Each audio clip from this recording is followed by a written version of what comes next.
जो खाने, सोने, आमोद प्रमोद तथा काम करने की आदत से नियमित रहता है, वह योगाभ्यास द्वारा समस्त भौतिक क्लेशों को नष्ट कर सकता है।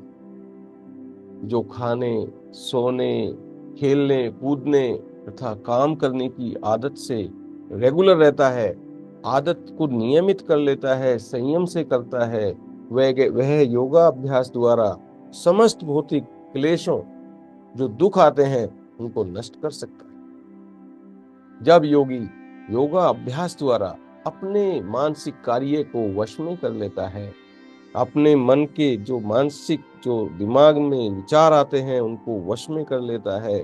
वश में मतलब सब कुछ वश में नहीं किया जा सकता, विचारों को वश में नहीं कर सकते, लेकिन हाँ, अवेयर रह सकते हैं कैसा विचार आ रहा है, कौन सा विचार हमारे ऊपर हावी होने की कोशिश कर रहा है, उसको देख सकते हैं। नहीं नहीं, ये विचार मेरे काम का नहीं है, इसके ऊपर गौर नहीं देना है, जाने दो जाने दो। नहीं नहीं, ये विचार मेरे लिए बहुत अच्छा है, इसको पकड़ना है। बोलो श्री कृष्ण भगवान की जय। जब योगी योगा अभ्यास द्वारा अपने मानसिक कार्य को वश में कर लेता है और आध्यात्म में स्थिर हो जाता है, अर्थात समस्त भौतिक इच्छाओं से परे हो जाता है, तब वह योग में सुस्थिर हो जाता है, वह स्थिर हो जाता है। जिस प्रकार वायु रहित स्थान में जहां हवा ना हो, ऐसे स्थान में दीपक जलता रहता है, उसकी लो हिलती डुलती नहीं है। उसी तरह जिस योगी का मन वश में होता है, वह आत्म तत्व के ध्यान में सदैव स्थित रहता है, सदैव स्थित रहता है। सिद्धि की अवस्था में, जिसे समाधि कहते हैं, मनुष्य का मन योग अभ्यास के द्वारा भौतिक मानसिक क्रियाओं से पूर्णतया संयमित हो जाता है। सिद्धि की विशेष बात यह है कि मनुष्य शुद्ध मन से अपने को देख सकता है और अपने आप में आनंद उठा सकता है। आनंदमयी होने की स्थिति में वह दिव्य इंद्रियों द्वारा असीम दिव्य सुख में स्थिर रहता है। इस प्रकार स्थापित मन कभी सत्य से विपथ नहीं होता और इस सुख की प्राप्ति हो जाने पर वह सबसे बड़ा कोई दूसरा लाभ नहीं मानता। जब ऐसा होता है, ऐसी स्थिति को पाकर मनुष्य बड़ी से बड़ी कठिनाई भी उसमें भी विचलित नहीं होता। यह निस्संदेह भौतिक संसर्ग से उत्पन्न होने वाले समस्त दुखों से वास्तविक मुक्त रहता है। सिद्धि की अवस्था में आप ये काम कर सकते हैं। मनुष्य को चाहिए कि संकल्प तथा श्रद्धा के साथ योग अभ्यास में लगे और पद से विचलित ना हो। उसे चाहिए कि मानव धर्म से उत्पन्न समस्त इच्छाओं को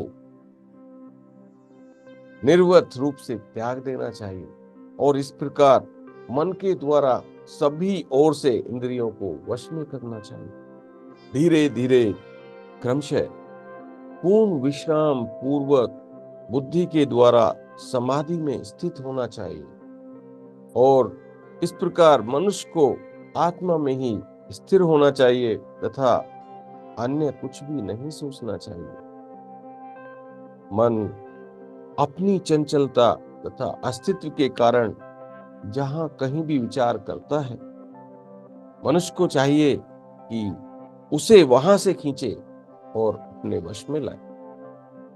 मन को वश में करना है, हो सकता है बहुत मुश्किल है, लेकिन कर सकते हैं। जिस योगी का मन मुझ में स्थिर रहता है, वह निश्चय ही दिव्य सुख की सर्वोच्च सिद्धि प्राप्त करता है। वह रजोगुण से परे हो जाता है, वह परमात्मा के साथ अपनी गुणात्मक एकता को समझता है और इस प्रकार अपने समस्त विगत कर्मों के फल से दूर हो जाता है।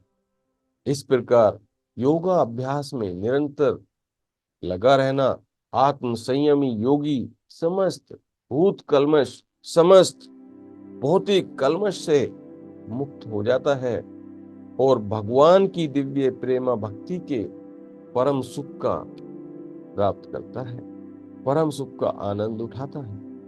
वास्तव योगी समस्त जीवों में मुझको तथा मुझ में समस्त जीवों को देखता है। निसंदेह है स्वरूप सिद्धि व्यक्ति मुझ परमेश्वर को सर्वत्र देखता है। उसे हर जगह मैं ही दिखता है और मुझ में उसको सारे जीव दिखते हैं, क्योंकि वो किसी फल की इच्छा से नहीं देखता, वो उसको हर जगह परमेश्वर दिखता है। जो मुझे सर्वत्र दिखता है और सब कुछ मुझ में दिखता है, उसके लिए ना तो मैं कभी अदृश्य हुआ हूं और ना होता हूं, और न वह मेरे लिए अदृश्य होते हैं। वो हमेशा मेरे सामने ही रहते हैं। हम इस मन को अगर वश में करते हैं तो हम अपने ऊपर पूरा कंट्रोल लेकर आ सकते हैं। ये मंत्र जाप हम करेंगे यहाँ पर, और मंत्र जाप हमारे मन को शुद्ध करता है। बोलो श्री कृष्ण भगवान की जय। आइए मंत्र जाप करते हैं। सबसे पहले हम आंखें बंद करेंगे और भगवान श्री कृष्ण को हम नमन करेंगे, प्रणाम करेंगे। भगवान श्री कृष्ण को कोटि कोटि प्रणाम। अपने माता पिता को प्रणाम करेंगे, माता पिता को प्रणाम। उनके चरण स्पर्श करेंगे, माता पिता को याद करेंगे। जो हमारे गुरु हैं उनको याद करेंगे, उन सभी को प्रणाम करेंगे। यूनिवर्स ब्रह्मांड में सब कुछ इस तरह से हो रहा है कि हमारे जीवन को चला पाने में वो सक्षम बना रहे हैं। उन सब के लिए धन्यवाद। हे कृष्ण भगवान, आपने ऐसे ज्ञान को पहले ही दिया, मुझे उसका ज्ञान ही नहीं था। मुझे अब लगता है कि मैं बिल्कुल अंधकार में था, लेकिन इस ज्ञान को पाकर मुझे लगता है कि मेरी आंखें खुल रही है। मेरे सामने मेरे अंतर का जीवन मूल मेरे सामने आ रहा है। जय श्री कृष्ण, हरे कृष्ण। बोलो श्री कृष्ण भगवान की जय। एक अच्छा विचार लाइए अपने दिमाग में और बोलिए तथास्तु। जय श्री कृष्ण भगवान, जय श्री कृष्ण। हम यहाँ पर मंत्र जाप करेंगे। हरे कृष्णा कृष्ण कृष्ण हरे हरे, हरे रामा राम राम हरे हरे, हरे कृष्णा कृष्ण कृष्ण हरे हरे, हरे रामा राम राम हरे हरे, हरे कृष्णा कृष्ण कृष्ण हरे हरे। बोलो श्री कृष्ण भगवान की जय। बहुत बहुत धन्यवाद। और आज की इस सुबह सुबह आप मेरे साथ जुड़े गीता चर्चा में, मुझे बहुत अच्छा लगा। मैं आपका बहुत बहुत आभारी हूँ। आप सभी का स्वागत है। आप रोज आइए इस गीता चर्चा में। और ये गीता चर्चा अभी तो 18 अध्याय की है, लेकिन आगे भी हम इसे जारी रखेंगे किसी न किसी रूप में। आप आते रहिए, और गीता चर्चा से हमारे मन को जो शुद्धि होती है, जो शुद्धि मिलती है, वो और कहीं नहीं मिल सकती, और कोई इसका स्थान नहीं। क्योंकि गीता जी एक ऐसा ग्रंथ है, अगर आप कोई दूसरे ग्रंथ ना भी पढ़े तो भी काफी है आपके जीवन के लिए। लेकिन पहली बार में समझ में नहीं आता। पहली बार का ही थोड़ा सा समझ में आता, कुछ चीजें नहीं समझ में आती। इसलिए बार बार आते रहिए, बार बार समझते रहिए। अगर एक सेशन से कोई एक चीज भी आप समझ जाते हैं और उसे अपने जीवन में इंप्लीमेंट करते हैं, उसे उतार लेते हैं, कोई एक आदत पकड़ लेते हैं तो आपके जीवन में जो दुख आते हैं उन्हें आप समझ जाएंगे ये दुख है और ये मुझे परेशान करने आया है। इससे पहले कि ये परेशान करे मैं इसको छोड़ देता हूँ, इस दुख से अलग हो जाता हूँ। जरूरी नहीं है कि आप कोई अगर पर्सन कोई इंसान आपको दुख करता है, दुख देता है तो आपको उसे छोड़ना ही पड़ेगा। नहीं, आप यहाँ से छोड़ सकते हैं, यहाँ से छोड़ सकते हैं आप उसे।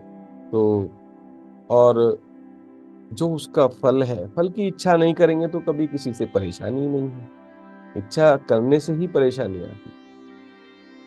सो जब तक है जब तक है, जब तक नहीं है जब तक नहीं है। So thank you so much. आपसे मिलेंगे कल की चर्चा में और आप सबका बहुत बहुत धन्यवाद। आज के लिए गीता का सार यहीं पर संपन्न होता है। तो हम कल गीता की चर्चा में आपसे मिलेंगे। तब तक के लिए प्रणाम। हरे कृष्णा हरे कृष्णा।